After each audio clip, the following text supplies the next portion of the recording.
Hello, lovely people.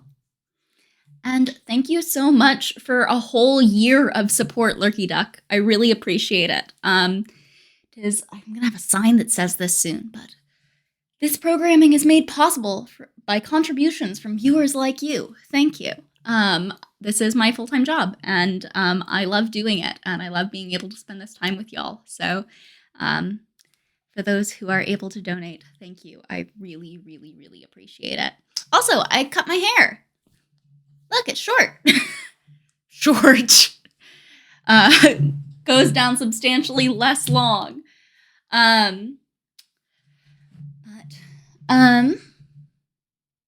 this is my full-time job. It's a struggle sometimes, but yeah. It's fun. I'm gonna be honest, I'm big space cadet today, which is why we're running a little late. So my apologies if I have some awkward pauses and things. I am actually gonna grab a hair tie because I am not gonna be able to think with long hair today.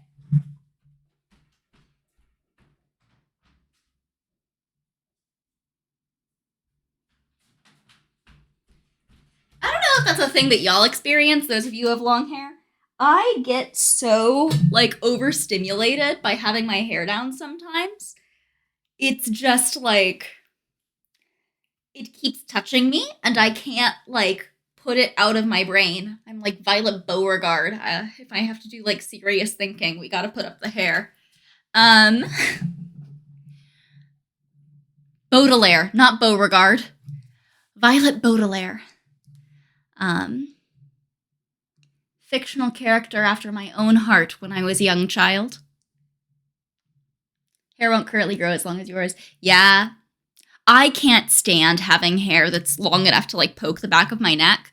It has to be much longer or much shorter. Anyway, let's go ahead and get started with the text for today since we are running a little behind. I want to make sure that we have time to get through it.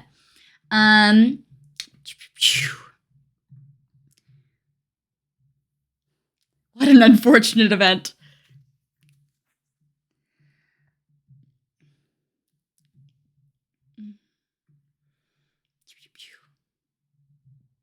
I've also recently taken some ibuprofen, so hopefully that will help with the focus as well.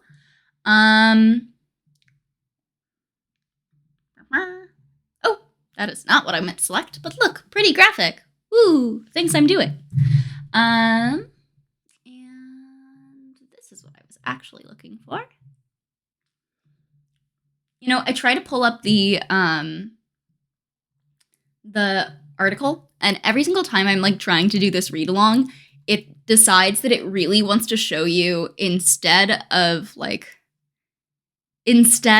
showing you a web page or something reasonable on my screen to show you, every single time OBS wants to show you how much battery I have, just the battery widget just blown up to the whole size that I dedicate to displaying web pages.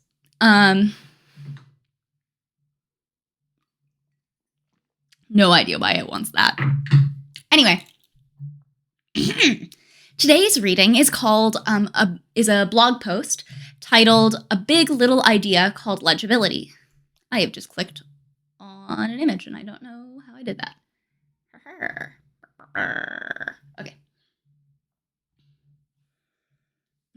Knowledge is power, even knowledge of power. Ugh. Bad pun. Good pun. Alrighty. A Big Little Idea Called Legibility, published on July 26, 2010 by Venkatesh Rao. James C. Scott's fascinating and seminal book, Seeing Like a State, How Certain Schemes to Improve the Human Condition Have Failed, examines how, across dozens of domains ranging from agriculture to forestry to urban planning and census taking, a very predictable pattern keeps reoccurring. Aw, thank you so much for the follow. I appreciate it. Welcome to the Eclectic Library. To urban planning and census taking, a very predictable pattern keeps recurring. The pictures below, from the book, used with permission from the author, graphically and literally illustrate the central concept in this failure pattern, an idea called legibility. Illegible natural forests versus legible scientific forests. This is much worse for trees. Fun fact. States and large organizations exhibit this behavior most dramatically, but individuals frequently exhibit it in their private lives as well. Along with books like Gareth Morgan's Images of Organization, Lakoff and Johnson's Metaphors We Live By, William White's The Organization Man, and Keith Johnston's Impro, this book is one of the anchor texts for this blog. If I ever teach a course on ribbon farm-esque thinking, all these books would be required reading.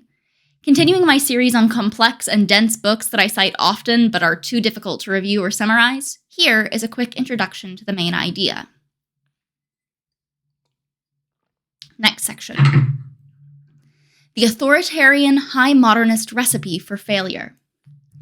Scott calls the thinking style behind the failure mode authoritarian high modernism, but as we'll see, the failure mode is not limited to the brief intellectual reign of high modernism. What is high modernism? We love hyperlinks. High modernism, also known as high modernity, is a form of modernity characterized by an unfaltering confidence in science and technology as a means to reorder the social and natural world. The high modernist movement was particularly prevalent during the Cold War, especially the late 1950s and 1960s. So, similar to the Society on the Planet in The Telling by Ursula K. Le Guin.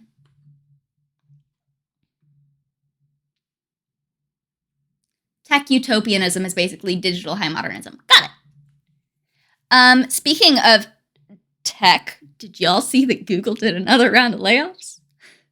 And that Amazon laid off like 35% of their Twitch employees earlier this week? Gotta love the tech industry. It's a great place to be. Yeah. Gotta love those January layoffs. Anyway.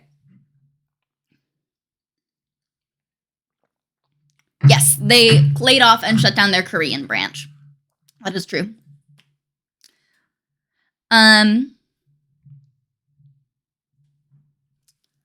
With this last round of layoffs, in the past year, Twitch has halved the size. Twitch's size has been halved, employee-wise. Also, my glasses are so dirty, and it's driving me crazy, and I can't get them clean. I don't know what's wrong. At least I can still read without them. Ish.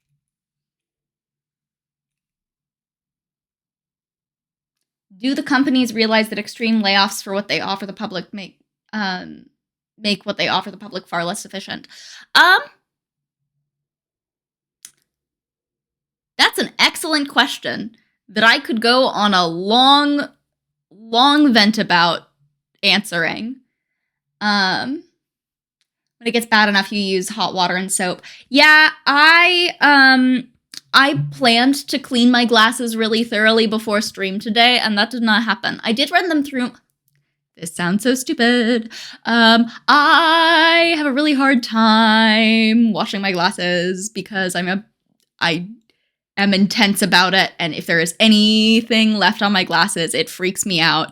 And so I have basically a little parts cleaner that removes all of the oil from my glasses. But sometimes I have to run them through there multiple times, and I only had time to run it through there once. And I also think this glasses cloth is dirty and making it worse.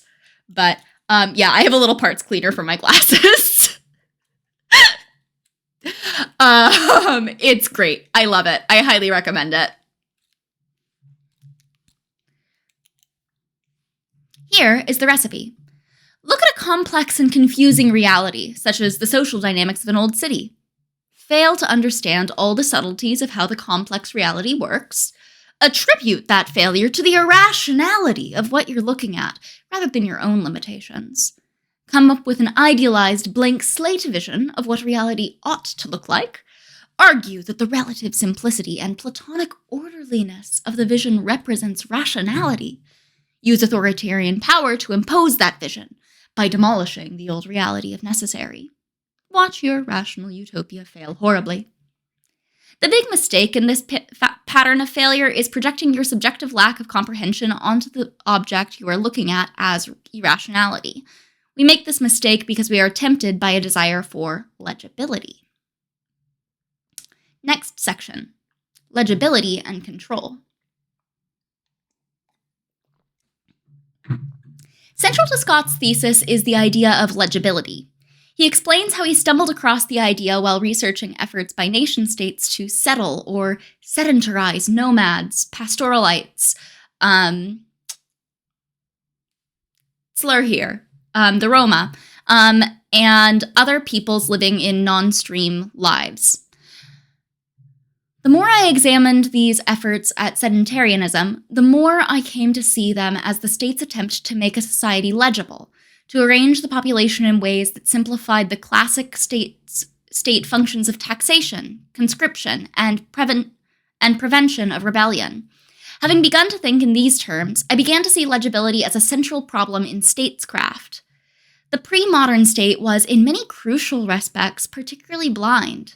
It knew precious little about its subjects, their wealth, their land holdings and yields, their location, their very identity. It lacked anything like a detailed map of its terrain and its people. The book is about the 2 to 3 century long process by which modern states reorganized the societies they governed to make them more legible to the apparatus of governance. The state is not actually interested in the rich functional nature and complex behavior of the very organic entities that it governs, and indeed is part of, rather than above. It merely views them as resources that must be organized in order to yield optimal returns. I have tuned out. Give me one moment. I need to go back. Typically, I find if I am tuning out of a sentence while reading it, I am reading it too fast for other people to understand it. So I'm going to go back a little bit and try that again. Okay, so the book is about a 2 to 3 century long process by which modern states reorganized societies they governed in order to make those societies more legible to the apparatus of governance. The state is not actually interested in the rich functional structure and complex behavior of the very organic entities that it governs, and indeed is part of, rather than above, that rich functional structure. It merely views them as resources that must be organized in order to yield optimal returns, according to a centralized, narrow, and strictly utilitarian logic. The attempt to maximize returns need not arise from the grasping greed of a predatory state.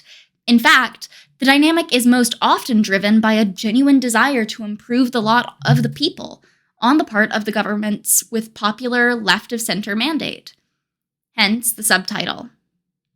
Don't jump to the conclusion that this is a simplistic anti-big government conservative/libertarian view, though.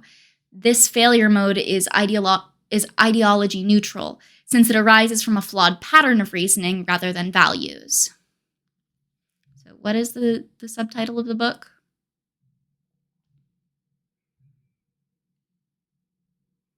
Scott.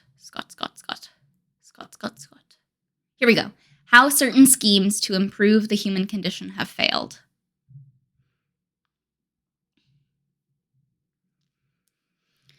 book begins with an early example, scientific forestry, illustrated in the picture above, this straight rows of trees.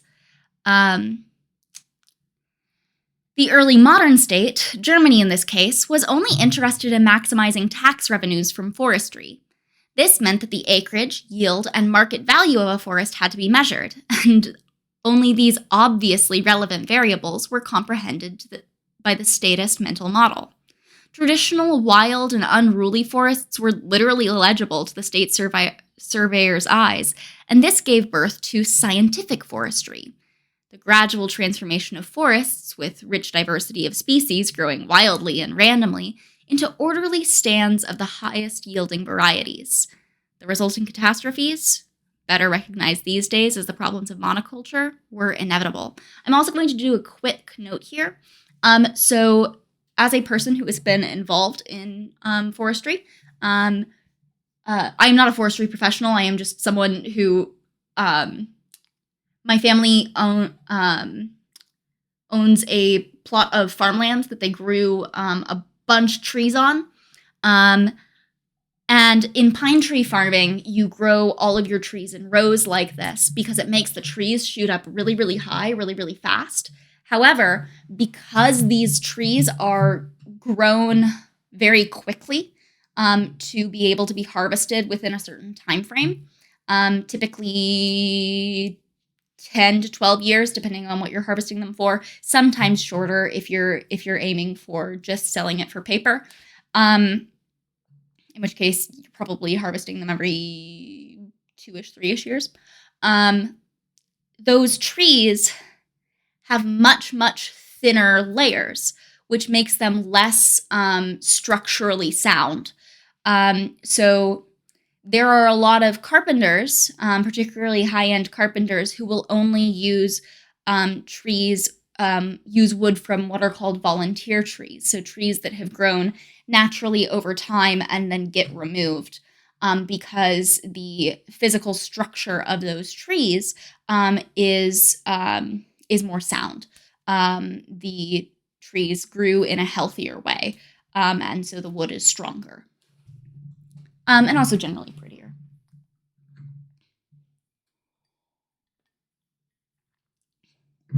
When on a slope, city design suffers from the same issues that organized tree layout causes, which is water flowing too quickly downhill. The water doesn't absorb into the ground and causes possible flooding downhill. Thicker layers, I think. I know that it's thicker layers, yeah. Thin, so dense grain comes from old growth. Yep. The picture is not an exception, and the word legibility is not a metaphor.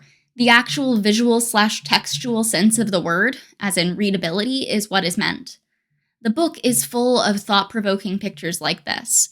Farmland, neatly divided up into squares, versus farmland that is confusing to the eye, but conforms to the constraints of local topology. Soil quality and hydrological patterns, rational and unlivable city grids like Brasilia, versus chaotic and alive cities like Sao Paulo. This might explain, by the way, why I resonated so strongly with the book. The name Ribbon Farm is inspired by the history of the geography of Detroit and its root in ribbon farms. See my About page and the historic picture of Detroit ribbon farms below. Here we go. High modernist aesthetics, think Bauhaus and Le Corbusier. I don't know what those are. Maybe they are people. Necessarily lead to simplification. Since a reality that serves many purposes presents itself as illegible to a vision informed by a singular purpose. Any elements that are non-functional with respect to the singular purpose tend to confuse, and are therefore eliminated during the attempt to rationalize. The deep failure in thinking lies in the mistaken assumption that thriving, successful, functional realities must necessarily be legible, or at least more legible to the all-seeing statist eye in the sky. Bauhaus was a school and Le Corbusier was a guy. Oh, thank you so much for the follow, Nearby Wispiff. I don't know why the alert didn't pop up, but I do appreciate it. When Mother, I have beef with Le Corbusier. Oh no, you are not real. Get out, please.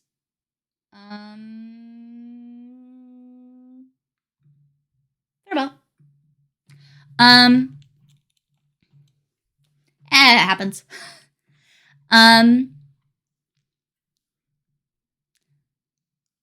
Complex realities turn this logic on its head. It's easier to comprehend the whole by walking among the trees, absorbing the gestalt, and becoming a holographic/fractal part of the forest than by hovering above it. This imposed simplification in service of legibility to the state's eye makes the rich reality brittle, and failure follows. The imagined improvements are not realized. The metaphors of killing the golden goose and the Procrustean bed come to mind. For those who are unfamiliar with the Procrustean bed, I was recently reminded of this story because I decided to reread Percy Jackson. This is an innkeeper, historically. In the Percy Jackson, he was a waterbed salesman who wanted all of his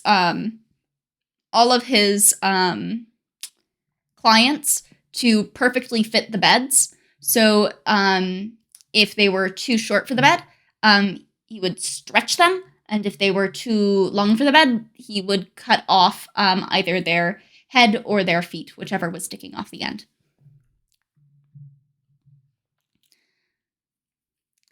The psychology of legibility. I suspect that what tempts us into this failure is that legibility quells the anxieties evoked by apparent chaos.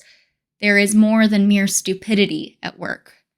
In Mind Wide Open, Stephen Johnson's entertaining story of his experiences subjecting himself to all kinds of medical scanning technologies, he describes his experience of getting an fMRI scan.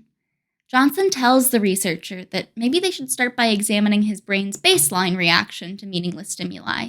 He naively suggests a white noise pattern as the right starter image.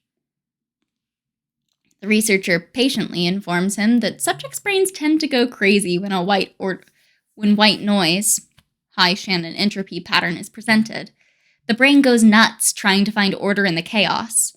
Instead, the researcher says, they usually start with something like a black and white checkerboard pattern.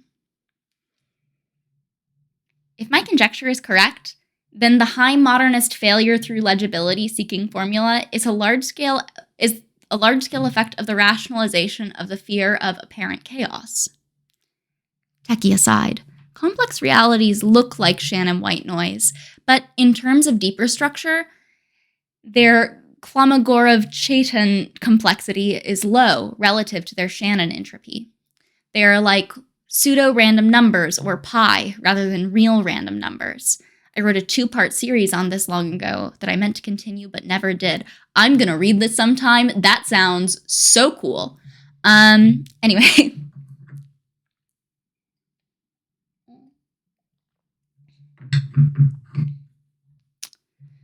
The fertility of the idea.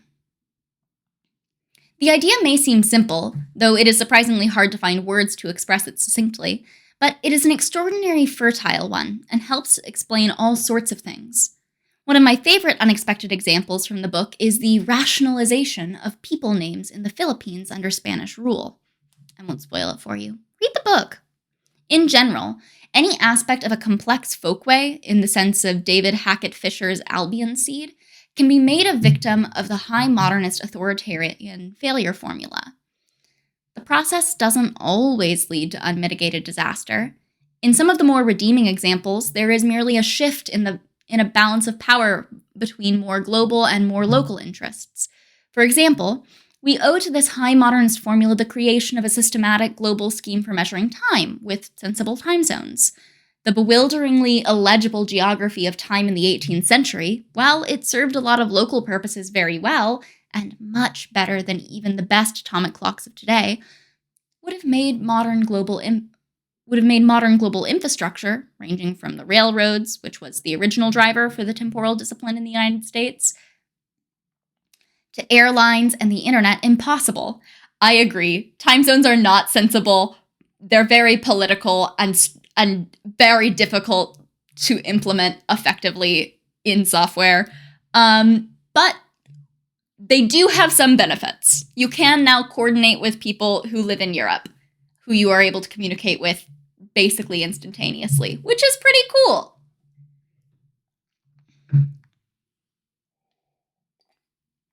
To airlines and the internet, impossible. The Napoleonic era saw the spread of the metric system. Again, an idea that a highly rationalized form from a... Again, an idea from... The Napoleonic era saw the spread of the metric system. Again, an idea that is highly rational from a centralized bird's eye view, but often stupid with respect to the subtle local adaptations of the systems it displaced. Again, this displaced a good deal of local power and value, and created many injustices and local irrationalities. But the shift brought with it the benefits of improved communication and wide area commerce. In all these cases, you could argue that the formula merely replaced a set of locally optimal modes of social organization with a globally optimal one. But that would be missing the point. The reason the formula is generally dangerous, and a formula for failure, is that it does not operate by a thoughtful consideration of local/global trade-offs, but through the imposition of a single view as best for all, in a pseudoscientific sense. The high modernist reformer does not acknowledge, and often genuinely does not understand, that they are engineering a shift in optima and power, with costs as well as benefits. Instead, the process is driven by a naive, best-for-everybody paternalism that genuinely intends to improve the lives of the people it affects. The high modernist reformer is driven by a naive scientific utopian vision that does not tolerate dissent because it believes it is dealing in scientific truths. Yep, Fahrenheit has more granularity in temperatures that humans generally operate in than Celsius.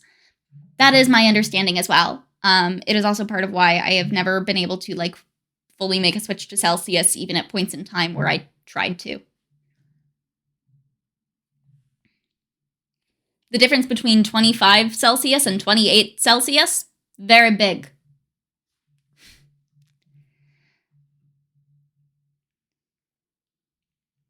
The failure pattern is perhaps most evident in urban planning, a domain which seems to attract the worst of these reformers.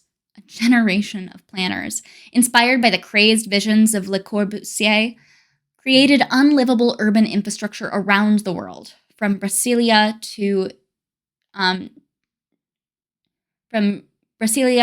Chandigarh.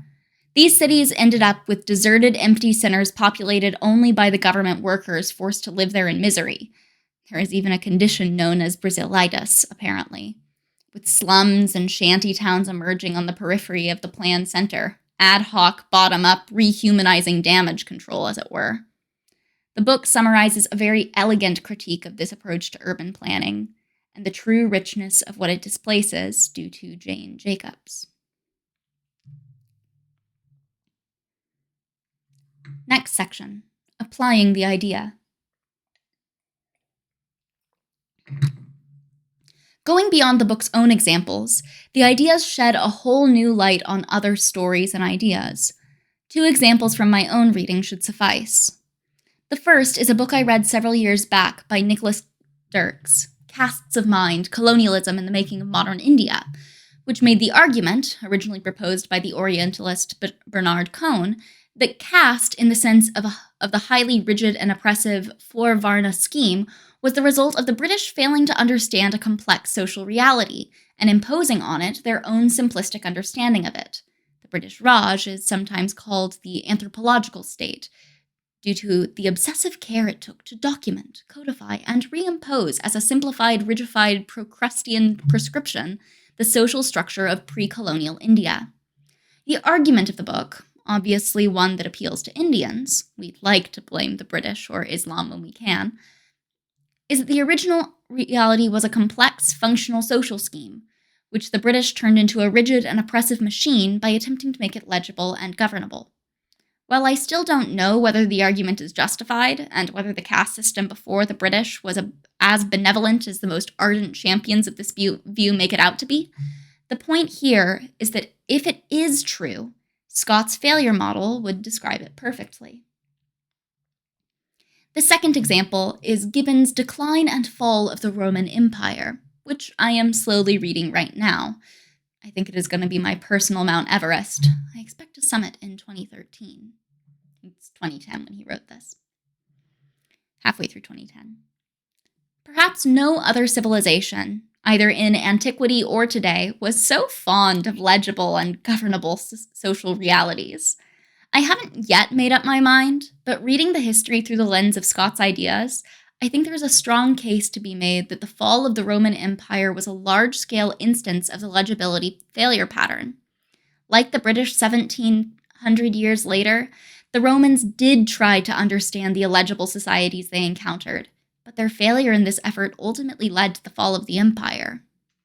Aside, if you decide to attempt Mount Everest along with me, take some time to explore the different editions of Gibbon available. I am reading a 99-cent 19th century edition on my Kindle, all 6 volumes with annotations and comments from a decidedly pious and critical Christian editor. Sometimes I don't know why I commit these acts of large-scale intellectual masochism. The link is to a modern abridged Penguin edition. Next section. Is the model relevant today? The phrase high modernist authoritarianism might suggest that the views in this book only apply to those laughably optimistic high on science and engineering high modernists of the 1930s. Surely we don't fail in these dumb ways in our enlightened postmodern times. Sadly, we do. For 4 reasons. Number 1, there is a decades-long time lag between the intellectual high watermark of an ideology and the last of its effects. Number 2, there are large parts of the world, China in particular, where authoritarian high modernism gets a visa, but postmodernism does not. Number 3, perhaps most important, though this failure mode is easiest to describe in terms of high modernist ideology, it is actually a basic failure mode for human thought that is time and ideology neutral. If it is true that the Romans and the British managed to fail in these ways, so can the postmodern Obama types. The language will be different. That's all. Number 4. And no, the currently popular pave the cow paths and behavioral economic choice architecture design philosophies do not provide immunity against these failure modes. In fact, paving the cow paths in naive ways is an instance of this failure mode. The way to avoid it would be to choose to not pave certain cow paths. Choice architecture, described as libertarian paternalism by its advocates,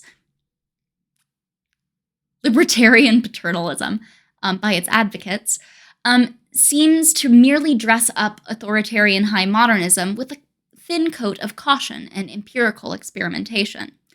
The principle dangerous, I am more scientific.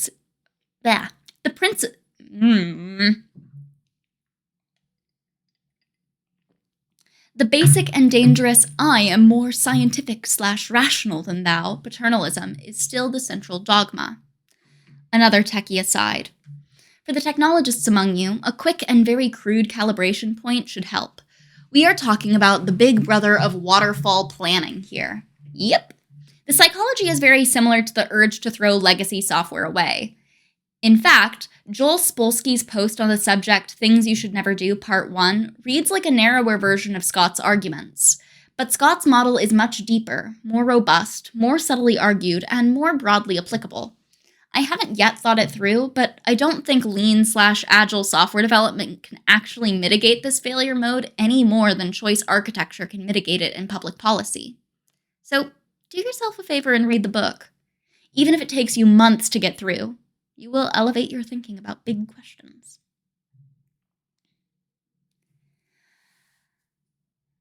Final section. High modernist authoritarianism in corporate and personal life. The application of these ideas in the personal and corporate domains actually interests me the most. Though Scott's book is set with the context of public policy and governance, you can find exactly the same pattern in individual and corporate behavior. Individuals lacking the capacity for rich introspection apply dumb 12-step formulas to their lives and fail. Corporations, well, read the Gervi Principle series and images of organization.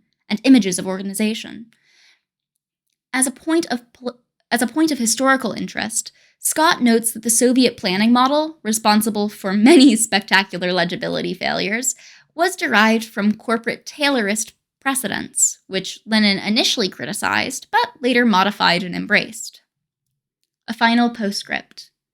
These ideas have strongly influenced my book project, and apparently I've been thinking about them for a long time without realizing it.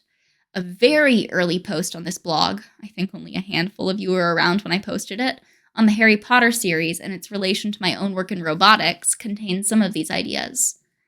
If I'd read this book before, that post would have been much better. And that is the end of the piece. For those who are interested, there are a number of very long and interesting comments that I recommend taking a perusal through if you are so moved. But with that, I think I am going to go ahead and bring the reading section to an end, go try to clean my glasses a little better, and I'll see you guys back here at 8 p.m. for a discussion session. So go take a dinner break, a water break, and I'll see y'all soon. Oh, I don't remember why it says this. Sorry, y'all.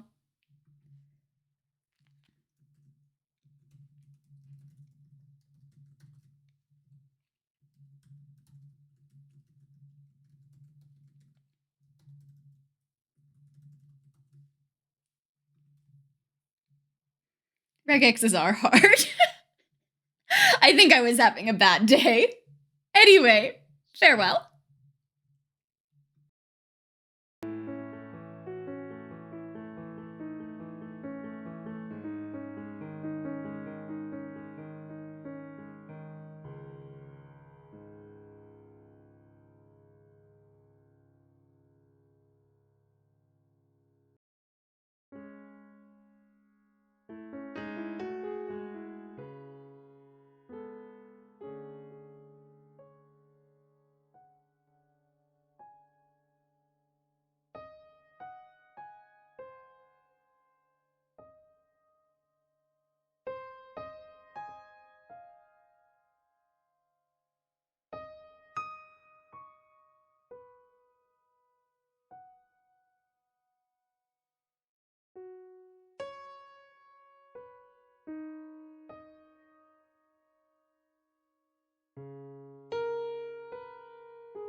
Hello, lovely people.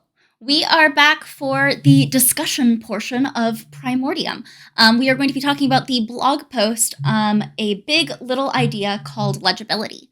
Watson, could you give like a summary / talk about? Yeah, absolutely. So this it's about the blog post is about a central concept from the book Seeing Like a State. And I cited the blog post because I haven't read the book, and also the book is too big for us to do as a Primordium reading. The blog post does a pretty good job of summarizing this one part of it. The idea of legibility is basically just like how much sense you can make of something by looking at it. We did not do the Discord notification. Oops.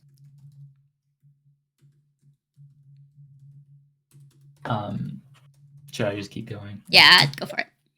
Yeah. So the idea of legibility is about like how much sense you can make of something by looking at it. And the argument is that there's a common tendency in organization, particularly government and corporations, to oversimplify like the ground level systems of an institution in order to make them intelligible to administration on the level of reporting. So like it's easy enough to gather correct data about Sure. So as the blog post mentioned, like the criminalization of Irish travelers and the Roma in Europe, partially because you need to know where people live to get them to pay taxes. So people who live in different places every month are inconvenient. Yes. Yeah. Or like the scientific forests, which there's a picture right at the top of the blog post of like a regular forest and then a forest that is just rows of trees. Much worse for the trees. Yeah, you read that and then you like stopped reading for a second and said, "Aside, that is actually really bad for the trees, also." And I was like, "Oh, you're gonna love this post." Because yeah, that's the point. Is it's really bad for the trees. It makes the forest not do most of the things that the forest is supposed to do. Yeah. Which is a thing that some tree farmers intentionally optimize for, because taller trees are easier to chop in particular ways, but they are way less good at being trees. Mm-hmm. Yeah. And this is also like measurability bias is a very related idea. The tendency to prioritize caring about aspects of a thing that are easy to turn into numbers.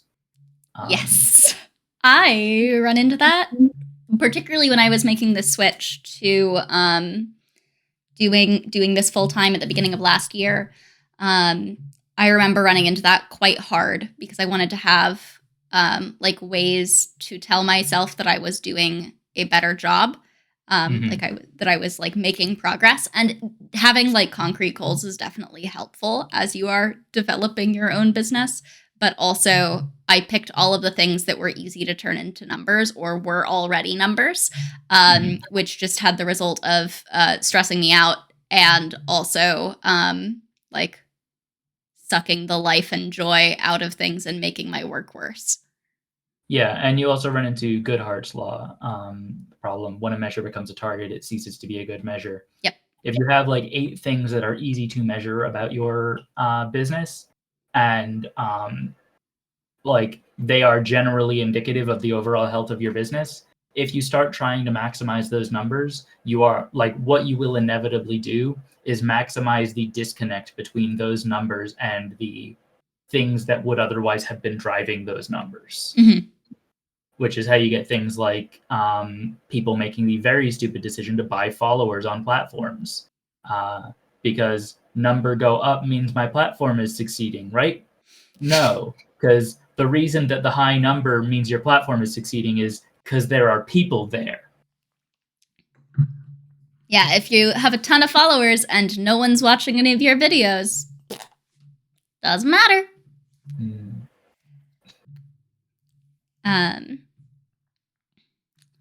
Yeah, I quite liked this piece. I on a, like, I guess a meta level, I really always like blog posts that actually have different sections, that are like, that have fun titles and are like well grouped. It is not a thing I am used to running into frequently. I also am very excited to check out some of the other blog posts that he wrote that he referenced. The one in particular about like pseudo-random numbers and like complex realities, and how they relate to pseudo-random numbers like pi.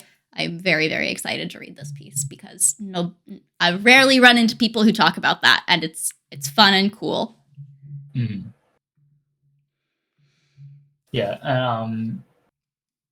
God, the just like aside mentions of information entropy is a rabbit hole that I would love to dive down, but probably not a sensible direction for us to take the conversation. No, probably not, especially because I am brain not going fast today, or this week.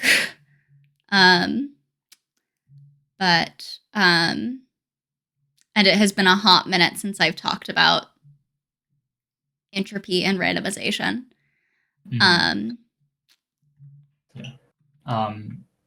Short version for anybody watching and who is confused about the idea of information entropy.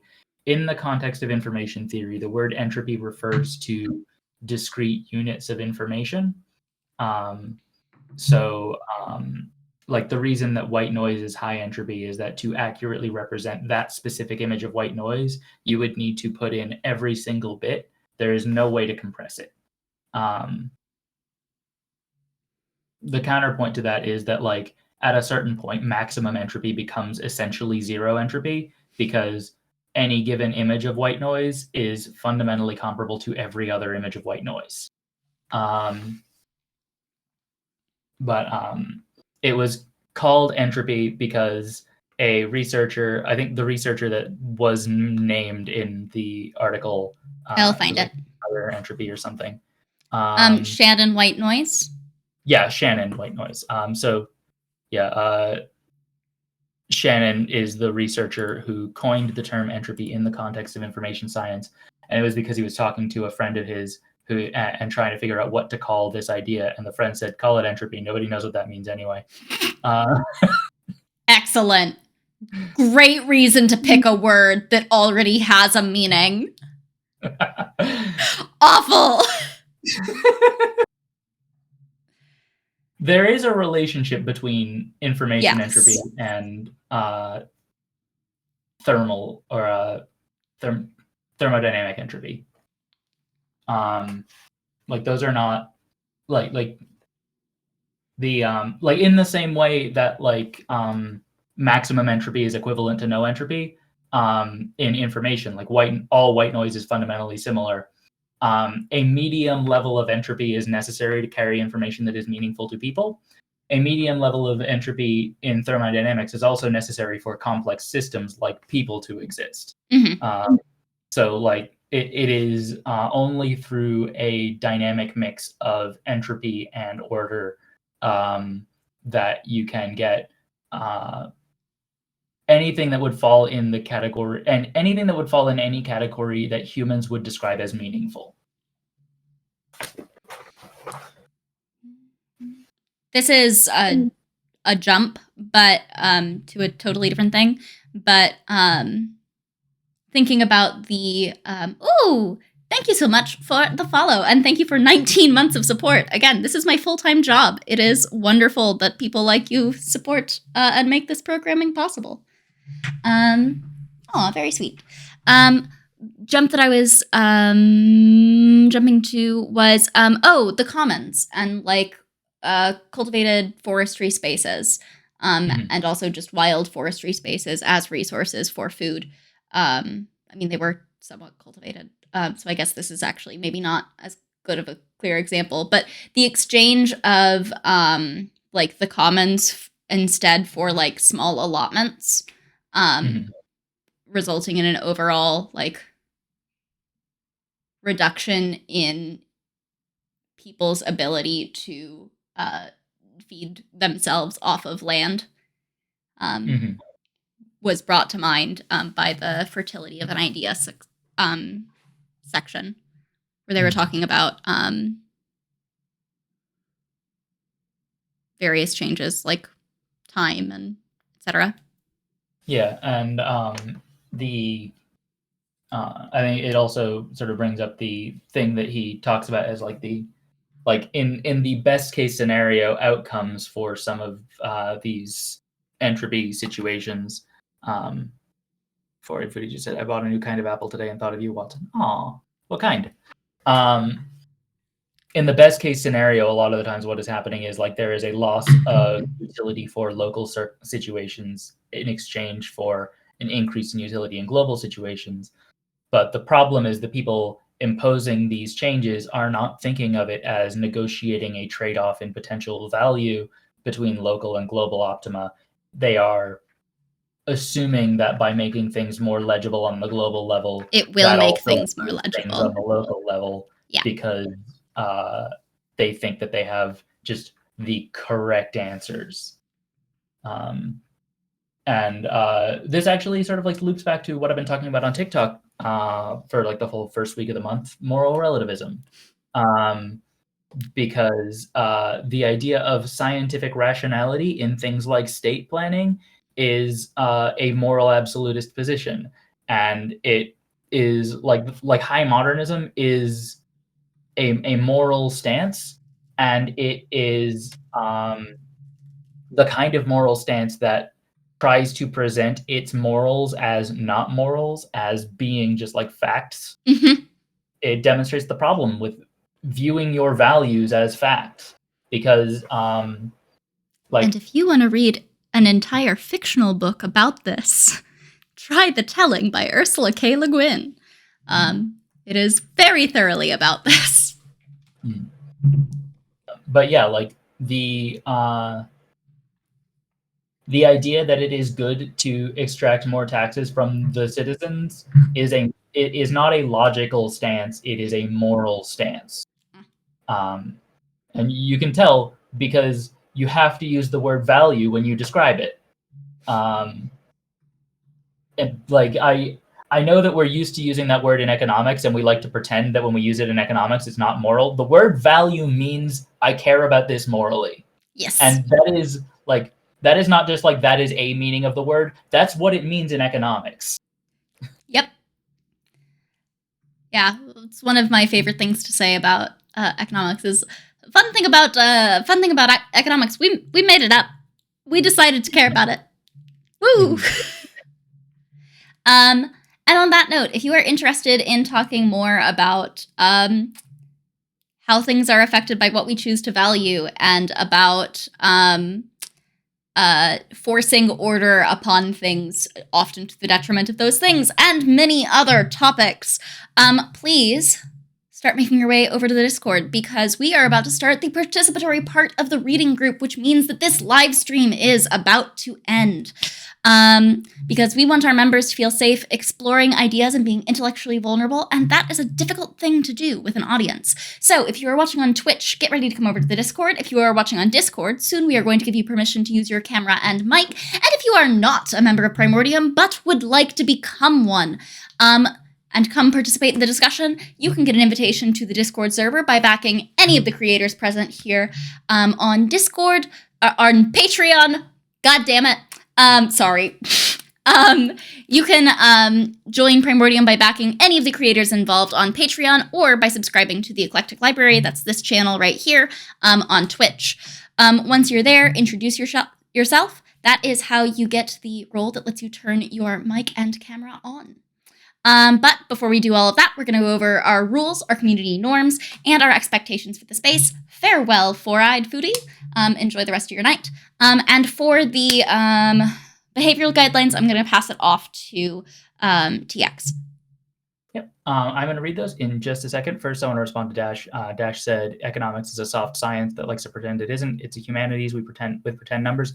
I do just want to point out humanities and soft science are not the same thing. Like economics is fully not a science at all. But rules on the space. Number one, move forward, move back.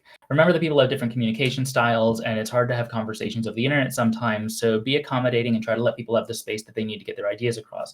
And don't forget that lag affects the pacing of conversations, so try to leave a little bit more space than feels like just intuitively natural. 2, assume good faith and good intent. We'll handle it if people are behaving inappropriately. 3, don't make assumptions about people's identities. 4, criticize ideas, not people. 5, comment to share information, not to persuade. And 6, having emotionally vulnerable conversations in the closed space of the reading group is not consent to initiate private conversations with the creators involved or with each other. We all want to be able to fit this kind of conversation into our lives, and we can't do that if the commitment to be active participants in Primordium extends beyond the time and energy we've actually made the space for. I'm going to toss it back over to Ellie for the rules on using the Discord. Alrighty. Number 1, don't record the Discord call. And don't share what specific people have said in the group outside of the group. Number 2, please make sure your name in Discord is or contains the name you'd like to be referred to with. Makes it way easier for everybody. Number 3, admins will be keeping an eye on the event chat, and we'll do our best to read aloud messages that are shared in chat so that people who can't have their mics on can still participate. If you don't want your message to be read aloud, you can say so at the start of your message by putting DNR, which stands for do not read, not do not resuscitate, in this context at least. Number 4, cameras are encouraged, but they are not required. It's easier to follow what's going on in a group when we can see the people who are talking and listening, but you definitely don't have to have your camera on if you are not able to or not comfortable with it. Number 5, please make an effort to keep your mic muted when you aren't talking. If you aren't staying on top of that, we may mute you, and if you've been muted, you can just ask in chat to be unmuted when you have something to say. And then finally, number 6, in the event that we should encounter any triggering topics during discussion, please prioritize your own emotional well-being. If you need to step away at any point, you can form an X with your arms or put an X in chat to signal to moderators that you need to step away. At that point, you are welcome to mute the computer, turn off your mic, and step away. One of the mods will send a message in the chat to signal when we've moved on from that conversational topic. And with that, moving on to announcements. Watson, do you want to take first set? Yeah. So the big announcement is that we have texts picked out for Primordium all the way through March. We don't have the announcement yet because we're still fiddling out the final details on like exactly what order we want things in and making sure that all of the texts are actually possible for us to do. But I'm super excited. I'm finally going to get to write my translation of Arapagetica. But we do plan on having that very soon. We were going to have it before tonight, but this past week has been like so much more for, I think, every admin than we wanted it to be. Yeah. What was originally planned to be a 4-person, multiple-hour-long discussion became a 15-minute chat with me and Weaver. Yeah. To be fair, like I put in texts ahead of time. Yeah. But I had a big personal emergency that popped up like 15 minutes before the meeting. So we are trying to get that list out, but and I realize we are running just as behind as always in getting our schedule out. But this time, when we do get it out, it's going to have 3 whole months. Yay! 2.5 whole months. Yay! I don't know if you have any other announcements. Yeah, so next week we are going to be reading why did I type in Twitch? That's not helpful. I needed to type in Trello. I'm doing so good. Also, why is my cursor here? It never used to be here. I don't like that. We are reading the introduction from The Lord of the Rings on hobbits. So pop in for that. It'll be fun. Maybe I'll have a little custom background with smog on it because I made one of those a while ago. Also, separately from that, I've mentioned this in the Primordium Discord as well as in my own, but I am also running an additional book group this month. If you're interested in tuning in, goodness, I don't know why my face is that small or over there, but it is. I am doing discussions about data privacy. So, reading through a book called Firewalls. Firewalls Don't Stop Dragons. Consider tuning in during my regular stream times if you are interested in reading together about data privacy. Other announcements. I think I had one more. Oh, this is another about me announcement. But I'm doing a special stream in 21 days for my birthday. It's gonna be fun. It's gonna be a fun little party. I might wear a fun silly hat. We're gonna figure out how to make it even more fun other than silly hats. But yeah, put it on your calendar. I want to celebrate my birthday here. So that's gonna be February 1st. And then anything else? I don't have anything else. I have nothing else. Farewell. Okay. Thanks everybody for watching. Take care. See you over the next one. Bye.